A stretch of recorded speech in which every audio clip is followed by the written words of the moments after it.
Hello दोस्तों, free online teaching में आपका स्वागत है। तो हम इस वीडियो में प्री बोर्ड परीक्षा 2021 कक्षा 10वीं विषय विज्ञान का पेपर हल करेंगे। इसके पहले वाले वीडियो में हमने आपको हिंदी विशिष्ट का हल सहित सॉल्यूशन उपलब्ध करा दिया है।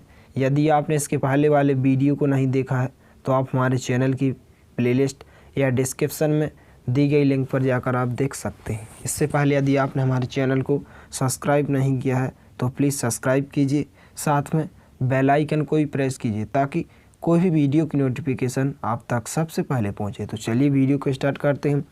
तो सबसे पहले देखते हैं हम प्रश्न क्रमांक 1, सही विकल्प चुनकर लिखिए। पहला प्रश्न है कि पीएच स्केल की परास है। तो पीएच स्केल की परास कहाँ से कहाँ तक होती है? 0 से -14 तक होती है। तो जो आपका बी नंबर का विकल्प है वो आपका आंसर हो जाएगा। इसके बाद देखते हैं दूसरा प्रश्न कि कार्बन की संयोजकता होती है। तो यहाँ पर कार्बन की संयोजकता कितनी होती है? तो यहाँ पर कार्बन की संयोजकता जो होती है वो होती है 3। तो इस प्रकार से आपका तीसरे नंबर का ऑप्शन आपका आंसर हो जाएगा। इसके बाद देखते हैं तीसरा प्रश्न कि मेंडलीव के आवर्त नियम के अनुसार तत्वों को आवर्त तालिका में व्यवस्थित किया गया क्रम है। तो इसका आंसर हो जाएगा कि बढ़ते परमाणु द्रव्यमान। इसके बाद चौथा प्रश्न है कि एक अश्वशक्ति में कितने वाट होते हैं? तो कितने होते हैं? 746 वाट। जो आपका पहला ऑप्शन है वो आपका आंसर हो जाएगा। इसके बाद देखते हैं पांचवा प्रश्न कि चुंबकीय क्षेत्र रेखाएं होती हैं। तो चुंबकीय क्षेत्र रेखा क्या होती हैं? बंध वक्र होती हैं। जो तीसरे नंबर का विकल्प है वह आंसर हो जाएगा। इसके बाद देखते हैं प्रश्न क्रमांक 2, रिक्त स्थानों की पूर्ति करें। पहला प्रश्न है कि सिरके में खालिस्तान अम्ल उपस्थित होता है। तो कौन सा अम्ल उपस्थित होता है? एसीटिक अम्ल। इसके बाद दूसरा प्रश्न, गोलीय दर्पण की फोकस दूरी उसकी वक्रता त्रिज्या की खालिस्तान होती है। तो क्या होती है? आधी होती है। इसके बाद तीसरा प्रश्न कि एक आदर्श अमीटर का प्रतिरोध होता है। तो कितना होता है? 0 होता है। इसके बाद चौथा प्रश्न कि विद्युत धारा को यांत्रिक ऊर्जा में बदलने वाला यंत्र कौन होता है? विद्युत मोटर होता है। इसके बाद पांचवा खालिस्तान, ओजोन परत को हानि पहुंचाने वाला रसायन खालिस्तान है। तो क्या होता है? CFC। इसके बाद देखते हैं प्रश्न क्रमांक 3, एक शब्द या एक वाक्य में उत्तर दीजिए। पहला प्रश्न है कि रासायनिक अभिक्रिया में भाग लेने वाले पदार्थ क्या कहलाते हैं? तो क्या कहलाते हैं? अभिकारक। इसके बाद दूसरा प्रश्न, चींटी के डंक में कौन सा अम्ल उपस्थित होता है? तो कौन सा अम्ल उपस्थित होता है? मैथोनिक अम्ल। इसके बाद तीसरा प्रश्न कि आनुवांशिकता का जनक किन्हें कहा जाता है? तो इसका आंसर हो जाएगा ग्रेगर जॉन मेडल को। इसके बाद चौथा प्रश्न, समतल दर्पण की फोकस दूरी कितनी होती है? तो क्या होती है? अनंत होती है। इसके बाद पांचवा प्रश्न, पौधे अपना भोजन किस प्रक्रिया द्वारा बनाते हैं? तो प्रकाश संश्लेषण की क्रिया द्वारा। इसके बाद देखते हैं प्रश्न क्रमांक 4, सही जोड़ियां मिलाइए। तो यहाँ पर आपको 2 स्तंभ दिए गए हैं, ए और बी। यहाँ पर पहला है कि पितरस। तो पितरस वसा में पाया जाता है। इसके बाद ट्रिप्सिन, दूसरा ट्रिप्सिन का में पाया जाता है? प्रोटीन में। तो आपका दूसरा सी नंबर का ऑप्शन आंसर हो जाएगा। इसके बाद यकृत, तो यकृत यूरिया का निर्माण करता है। जो ए नंबर का ऑप्शन है वह आंसर हो जाएगा। इसके बाद स्वयपोषी भोजन, तो स्वयपोषी भोजन क्या होता है? पौधे में होता है। इसके बाद विषमपोषी भोजन, तो विषमपोषी भोजन क्या होता है? हिरण में। तो इस प्रकार से डी नंबर का ऑप्शन आंसर हो जाएगा। तो इस प्रकार से हमने आपको सभी ऑब्जेक्ट टाइप प्रश्न हल करवा दिए हैं। इसके बाद देखते हैं हम प्रश्न क्रमांक 5, धावन सोडा के 2 उपयोग लिखिए। तो हम इस प्रश्न का उत्तर देखते हैं। तो इस प्रकार से आपके प्रश्न क्रमांक 2 का आंसर हो जाएगा। धोने का सोडा को भी क्या कहते हैं? धावन सोडा के 2 उपयोग हो जाएंगे। या फिर आप बेकिंग सोडा के भी 2 उपयोग लिख सकते हैं। प्रश्न क्रमांक 5वें के अथवा वाले प्रश्न में है कि बेकिंग सोडा के 2 उपयोग, तो चाहे तो आप बेकिंग सोडा के 2 उपयोग लिख सकते हैं या धावन सोडा या धोने के सोडा के 2 उपयोग लिख सकते हैं। तो इस प्रकार से आप वीडियो को रोककर इस प्रश्न के उत्तर को लिख लीजिए। इसके बाद देखते हैं प्रश्न क्रमांक 6, सहसंयोजी आबंध किसे कहते हैं? तो हम इस प्रश्न का उत्तर देखते हैं। तो इस प्रकार से आपके प्रश्न क्रमांक 6 का आंसर हो जाएगा कि सहसंयोजी आबंध किसे कहते हैं। तो आंसर है कि दो परमाणुओं के बीच बराबर इलेक्ट्रॉनों के युग्मों की साझेदारी द्वारा बनने वाले आबंध सहसंयोजी आबंध कहलाते हैं तथा इस प्रकार बनने वाले यौगिक सहसंयोजी यौगिक कहलाते हैं। कार्बन यौगिकों के मध्य सहसंयोजी आबंध होते हैं। तो इस प्रकार से आप वीडियो को रोककर इस प्रश्न के उत्तर को लिख लीजिए। इसके बाद देखते हैं हम प्रश्न क्रमांक 7 में का अथवा वाला प्रश्न कि हीरा तथा ग्रेफाइट प्रकृति में किस रूप में पाए जाते हैं। तो इसका आंसर हो जाएगा कि हीरा तथा ग्रेफाइट प्रकृति में कार्बन के रूप में पाए जाते हैं। तो इस प्रकार से आप वीडियो को रोककर इस प्रश्न के उत्तर को लिख लीजिए। इसके बाद देखते हैं प्रश्न क्रमांक 8 कि न्यूलैंड के अष्टक नियम की क्या सीमा है। तो हम इस प्रश्न का उत्तर देखते हैं। तो इस प्रकार से यह आपके न्यूलैंड के अष्टक सिद्धांत या नियम की सीमाएं हो जाएंगी। पहला है कि यह सिद्धांत भारी तत्वों पर लागू नहीं था। दूसरा, अक्रियाशील उत्कृष्ट गैसों की सम्मिलित करने पर अष्टक सिद्धांत मेल नहीं खाता। तीसरा, कुछ असमान तत्वों को एक साथ रख दिया गया है। और चौथा, यह सिद्धांत केवल कैल्शियम तक लागू होता है। तो इस प्रकार से आपके प्रश्न क्रमांक 8 का उत्तर हो जाएगा।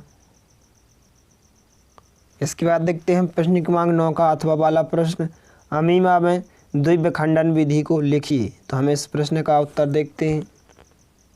तो यह आपका आंसर हो जाएगा कि अमीमा में द्विखंडन की प्रक्रिया का आरेख। तो आपको इस आरेख को बना लेना है।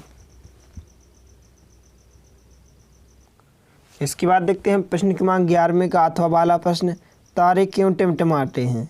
तो हम इस प्रश्न का उत्तर देखते हैं।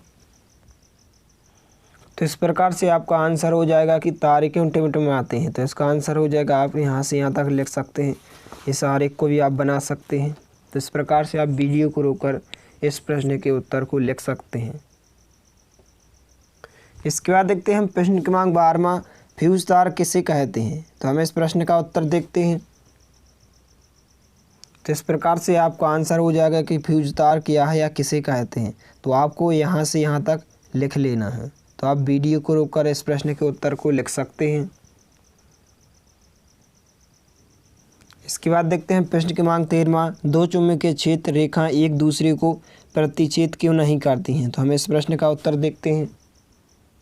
तो यह आपके प्रश्न क्रमांक 13वें प्रश्न का उत्तर हो जाएगा कि दो चुंबकीय क्षेत्र रेखाएं अगर परस्पर प्रतिच्छेद करेंगी तो प्रतिच्छेद बिंदु पर क्षेत्र की तीव्रता की दो दिशाएं होंगी जो असंभव है। तो इस प्रकार से आप वीडियो को रोककर इस प्रश्न के उत्तर को लिख लीजिए।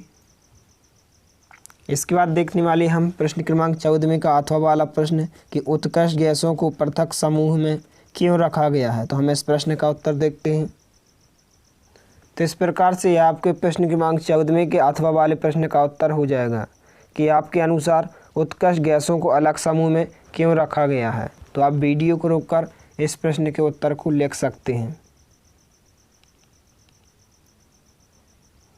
इसके बाद देखते हैं प्रश्न क्रमांक 15 आक्सी व अनाक्सी शोषण में 3 अंतर लिखिए। तो हम इस प्रश्न का उत्तर देखते हैं।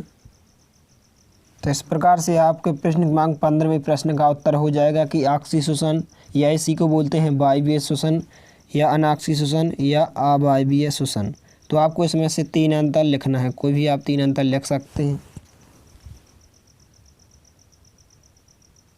इसके बाद देखते हैं प्रश्न क्रमांक 16 किसी चालक का प्रतिरोध किन किन कारकों पर निर्भर करता है। तो हम इस प्रश्न का उत्तर देखते हैं। तो इस प्रकार से आपके प्रश्न क्रमांक 16वें प्रश्न का उत्तर हो जाएगा कि किसी चालक का प्रतिरोध किन कारकों पर निर्भर करता है। तो किसी चालक का प्रतिरोध निम्न कारकों पर निर्भर करता है। पहला है कि चालक की लंबाई पर, दूसरा चालक की अनुप्रस्थ काट का क्षेत्रफल पर और तीसरा चालक के पदार्थ की प्रकृति पर। इसके बाद देखते हैं प्रश्न क्रमांक 17 विद्युत मोटर का नामांकित चित्र बनाइए। तो हम इस प्रश्न का चित्र देखते हैं। तो इस प्रकार से आपको इस प्रकार से विद्युत मोटर का चित्र बना लेना है। तो आप वीडियो को रोककर इस चित्र को बना सकते हैं अपनी कॉपी में। इसके बाद देखते हैं प्रश्न क्रमांक 18 का अथवा वाला प्रश्न कि खाद्य श्रृंखला एवं खाद्य जाल में 3 अंतर लिखिए। तो हम इस प्रश्न का उत्तर देखते हैं। तो इस प्रकार से आपके प्रश्न क्रमांक 18 का उत्तर हो जाएगा कि खाद्य श्रृंखला और खाद्य जाल में अंतर। तो खाद्य जाल को हम आहार जाल भी कहते हैं और खाद्य श्रृंखला को आहार श्रृंखला भी कहते हैं। तो आप वीडियो को रोककर इन तीनों या दोनों अंतरों को लिख सकते हैं। इसके बाद देखते हैं हम प्रश्न क्रमांक 19वां, श्वसन को ऊष्माक्षेपी अभिक्रिया क्यों कहते हैं। तो हम इस प्रश्न का उत्तर देखते हैं। तो इस प्रकार से आपके प्रश्न क्रमांक 19 में प्रश्न का उत्तर हो जाएगा कि श्वसन को ऊष्माक्षेपी अभिक्रिया क्यों कहते हैं। तो इस प्रकार से आप वीडियो को रोककर इस प्रश्न के उत्तर को लिख सकते हैं। इसके बाद देखते हैं प्रश्न क्रमांक 20वां कि प्रकाश के परावर्तन से आप क्या समझते हैं, इसके नियम लिखिए। तो हम इस प्रश्न का उत्तर देखते हैं। तो इस प्रकार से आपका आंसर हो जाएगा, ये प्रकाश का परावर्तन हो जाएगा। इस चित्र को भी आपको बनाना है। इसके बाद प्रकाश के परावर्तन के नियम हो जाएंगे। तो इस प्रकार से आप वीडियो को रोककर इस प्रश्न के उत्तर को लिख लीजिए। इसके बाद देखते हैं प्रश्न क्रमांक 21वां, प्रिज्म द्वारा श्वेत प्रकाश के वर्ण विक्षेपण को चित्र द्वारा दर्शाइए। तो हम इस प्रश्न का उत्तर देखते हैं। तो इस प्रकार से आपके प्रश्न क्रमांक 21 में प्रश्न का उत्तर हो जाएगा। इस चित्र को भी आपको बना लेना है। तो आप वीडियो को रोककर इस प्रश्न के उत्तर को लिख लीजिए। तो इससे पहले यदि आपने हमारे चैनल को सब्सक्राइब नहीं किया है तो प्लीज़ सब्सक्राइब कीजिए। इसके बाद देखते हैं हम अगला प्रश्न, प्रश्न क्रमांक 22वां कि धातु एवं अधातु के भौतिक गुणों में विभेद कीजिए। तो हम इस प्रश्न का उत्तर देखते हैं। तो इस प्रकार से धातु एवं अधातु तत्वों के भौतिक गुणों में अंतर हो जाएगा। तो इस प्रकार से आप वीडियो को रोककर इस प्रश्न के उत्तर को लिख सकते हैं। इसके बाद देखते हैं हम प्रश्न क्रमांक 23वें का अथवा वाला प्रश्न कि स्वपरागण व परपरागण में 5 अंतर लिखिए। तो हम इस प्रश्न का उत्तर देखते हैं। तो इस प्रकार से आपके स्वपरागण एवं परपरागण में पहला अंतर हो जाएगा। इसके बाद यह आपके दूसरा अंतर हो जाएगा। इसके बाद ये तीसरा अंतर, चौथा अंतर, इस प्रकार से 5वां अंतर। तो आप वीडियो को रोककर इस प्रश्न के उत्तर को लिख लीजिए। इसके बाद देखते हैं हम प्रश्न क्रमांक 24वां जो लास्ट प्रश्न है कि मेंडल ने मटर के पौधे का चुनाव किन कारणों से किया था। तो हम इस प्रश्न का उत्तर देखते हैं। तो इस प्रकार से आपके लास्ट प्रश्न क्रमांक 24वें का उत्तर हो जाएगा कि मेंडल ने अपने प्रयोग के लिए मटर के पौधे का चुनाव क्यों किया। तो इसके क्या थे, निम्नलिखित कारण थे। पहला कि मटर का पौधा एक वर्षीय शाक है, इसलिए कम समय में ही संकरण के परिणाम मिल जाते हैं। दूसरा, मटर के पुष्प द्विलिंगी एवं स्वपरागित होने के कारण हमेशा अपने गुणों की सही अभिव्यक्ति करते हैं। तीसरा, मटर के पुष्पों में सरलतापूर्वक परपरागण कृत्रिम साधनों द्वारा किया जा सकता है। इसके बाद ये आपका चौथा अंतर है। इसके बाद ये आपका 5वां कारण है। तो इस प्रकार से आप वीडियो को रोककर इस प्रश्न के उत्तर को लिख सकते हैं। यदि वीडियो पसंद आए तो प्लीज़ लाइक कीजिए, दोस्तों के साथ शेयर कीजिए और यदि आपने हमारे चैनल को सब्सक्राइब नहीं किया है तो प्लीज़ सब्सक्राइब कीजिए, क्योंकि इस चैनल पर आपको सभी विषयों के सॉल्यूशन सबसे पहले मिलने वाले हैं। धन्यवाद।